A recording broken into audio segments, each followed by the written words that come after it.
अब हम next start करते हैं एनोवा। ठीक है, एनोवा का डाटा हम किस तरीके से इनपुट करेंगे एसपीएसएस में, हम उसी तरीके से बनाएंगे ग्रुप।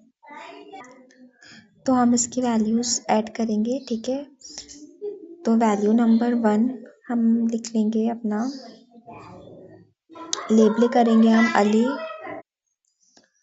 हमने अली लिखा पहला ग्रुप। सेकंड ग्रुप हमारे पास है किम, हम सेकंड ग्रुप बनाएंगे ऐड। और थर्ड ग्रुप हम बनाएंगे जॉन। जो ग्रुप वाला वेरिएबल होगा, जैसे हमने इंडिपेंडेंट सैंपल में करा था, उसको हम नॉमिनल में रख लेंगे। नेक्स्ट हम ग्रुप बनाएंगे अपना एक्स का। ठीक है, एक्स जो है उसकी वैल्यूज हम इनपुट करेंगे हम, और इसका मेजर हम रखेंगे स्केल में।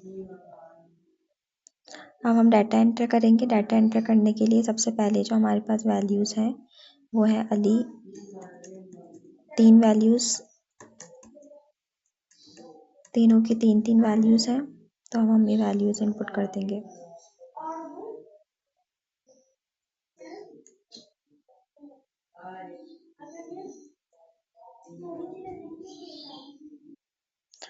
अब वैल्यूज इनपुट करने के बाद हम जाएंगे एनालाइज पे। एनालाइज पे जाने के बाद हम जाएंगे कंपेयर मीन्स। कंपेयर मीन्स में जाने के बाद हम जाएंगे वन वे एनोवा में। वन वे एनोवा में जाने के बाद हम इंडिपेंडेंट लिस्ट में एक्स भेजेंगे और फैक्टर्स में अपना ग्रुप भेजेंगे। ठीक है, ओके कर देंगे। तो हमारे पास वन वे एनोवा का आउटपुट आ गया। सबसे पहले हमारे पास आया है sum of squares, SS, degree of freedom, mean squares, F और सिग्निफिकेंस। सिग्निफिकेंस से हमें पता चलेगा पी वैल्यू। पी वैल्यू अगर लेस देन अल्फा है तो reject H not. H not हम इसका इन टर्म्स ऑफ मीन भी लिखते हैं और in terms of alpha. Treatment effect भी हम लिख सकते हैं कि ट्रीटमेंट इफेक्ट जो है वो इसका 0 है, या फिर हम लिख सकते हैं at least 2 of the treatment means differ.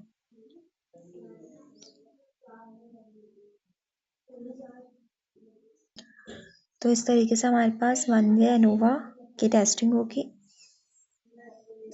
और जिस तरीके से इंडिपेंडेंट सैंपल टी टेस्ट हमने किया है, बिल्कुल उसी तरीके से हम एनोवा करेंगे। डिफरेंस ये है कि इंडिपेंडेंट सैंपल टी टेस्ट के अंदर हमारे पास 2 सैंपल्स होंगे और एनोवा में हमारे पास मोर देन 2 होंगे।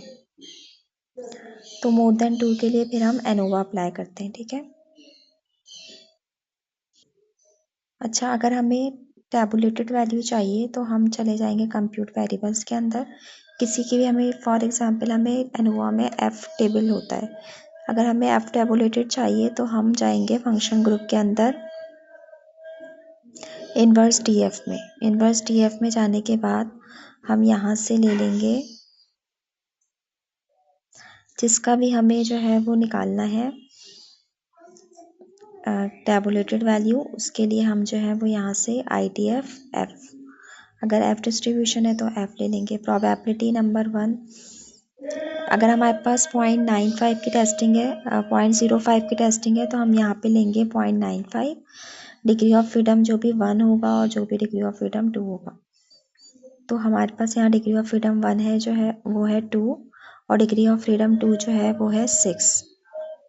2 और 6, तो हम यहाँ रख लेते हैं डिग्री ऑफ फ्रीडम 1 2 और डिग्री ऑफ फ्रीडम 2 जो है वो हमारे पास 6 है। यहाँ पे हम ओके कर देंगे तो हमारे पास वेरिएबल व्यू में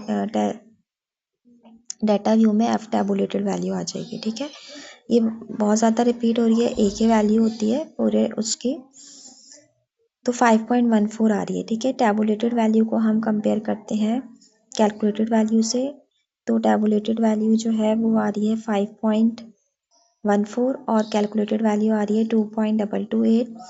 कैलकुलेटेड वैल्यू अगर छोटी होती है तो फेल टू रिजेक्ट होता है। तो हमारा सिग्निफिकेंस से भी और पी वैल्यू से भी और कैलकुलेटेड से भी डिसीजन आ रहा है कि fail to reject H naught. ठीक है, इसी तरीके से अगर हमें इंडिपेंडेंट सैंपल टी टेस्ट करें तो भी हम कंप्यूट वेरिएबल्स में जाकर इनवर्स डीएफ में जाके अगर हमें टी टेबल देखना है तो हम IDF टी पे चले जाएंगे। ठीक है, यहाँ पे अपनी प्रोबेबिलिटी देंगे और डिग्री ऑफ फ्रीडम देंगे। ठीक है, तो ये हमारे पास टैबुलेटेड वैल्यू कैलकुलेट हो जाएगी।